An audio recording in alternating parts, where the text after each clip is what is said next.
उत्तर प्रदेश में नगर निकाय चुनाव की मतगणना जारी है। अभी तक आए नतीजों से एक बात तो पक्की है कि बीजेपी नगर निगम की मेयर से लेकर नगर पालिका और नगर पंचायत अध्यक्ष पद की सीटों पर जीत दर्ज कराती नजर आ रही है। मेयर चुनाव में समाजवादी पार्टी का खाता खुलता भी नजर नहीं आ रहा है। हालांकि बसपा बीजेपी में कई जगह कांटे की टक्कर देने को मिली। चुनाव में बीजेपी की प्रतिष्ठा दांव पर लगी थी। पिछली बार बीजेपी मेयर चुनाव में बेहतर प्रदर्शन था, लेकिन नगर पालिका और नगर पंचायत में पिछड़ गई थी। बावजूद इसके इस बार बीजेपी ने मेयर से लेकर नगर पालिका और पंचायत अध्यक्ष सीटों पर भी जीत का परचम लहराया है।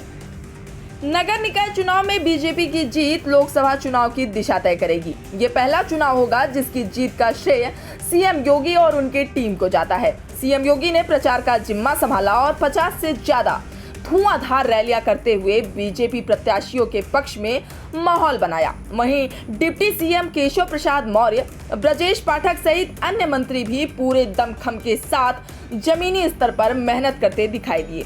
खास बात ये रही कि बीजेपी ने विधानसभा और लोकसभा की तरह निकाय चुनाव को भी लड़ा। इसके साथ ही बीजेपी ने महिला वोटर्स पर फोकस बढ़ाया। चुनाव में 37% सीटें महिलाओं के लिए आरक्षित हैं।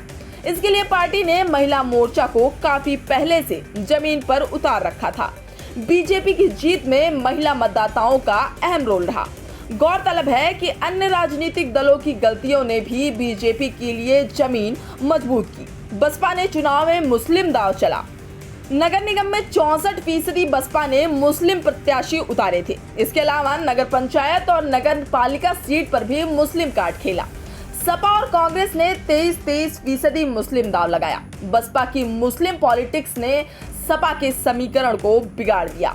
बसपा ना खुद जीती और ना ही सपा कांग्रेस को जीतने दिया, जिसका सीधा फायदा बीजेपी को मिला। बसपा के मुस्लिम दांव की वजह से सहारनपुर, मेरठ, अलीगढ़, मुरादाबाद, बरेली, लखनऊ, शाहजहांपुर सीट पर मुस्लिम वोटों के बिखराव का सीधा फायदा बीजेपी को मिला। फिरोजाबाद में सपा और बीजेपी लड़ी, लेकिन असुद्दीन ओवैसी और बसपा ने सपा का खेल बिगाड़ दिया। इसके अलावा परिणामों ने एक बार फिर अखिलेश यादव को सोचने पर मजबूर कर दिया है कि राजनीति के जानकारों की माने तो सपा ने इस चुनाव में वही गलती की जो 2022 में की थी। सपा ने कई ऐसे प्रत्याशियों को टिकट दिया जो ना कहीं से समीकरण में फिट बैठ रहे थे और ना ही उनका सियासी आधार था। शाहजहांपुर में सपा ने जिसे टिकट दिया वो बीजेपी में शामिल होकर चुनावी मैदान में उतर गई और जीत दर्ज की। वहीं पश्चिमी यूपी में सपा और आरएलडी का गठबंधन फ्लॉप साबित हुआ। बहरहाल यूपी में बीजेपी की सफलता का राज सीएम योगी की लोकप्रियता है। जमीनी स्तर पर बीजेपी का प्रचार पार्टी के काम आया। मुख्यमंत्री ने अपने चुनावी भाषण में प्रदेश की कानून व्यवस्था का जिक्र किया, जिसने बीजेपी को प्रचंड जीत दिलाई। फिलहाल बीजेपी सूबे में ट्रिपल इंजन की सरकार बनाने की ओर अग्रसर है। खैर, इस बारे में आपका क्या कहना है, कमेंट बॉक्स में हमें जरूर बताएं। और ऐसे ही देश दुनिया की तमाम खबरों को पाने के लिए हमारा चैनल सब्सक्राइब जरूर करें।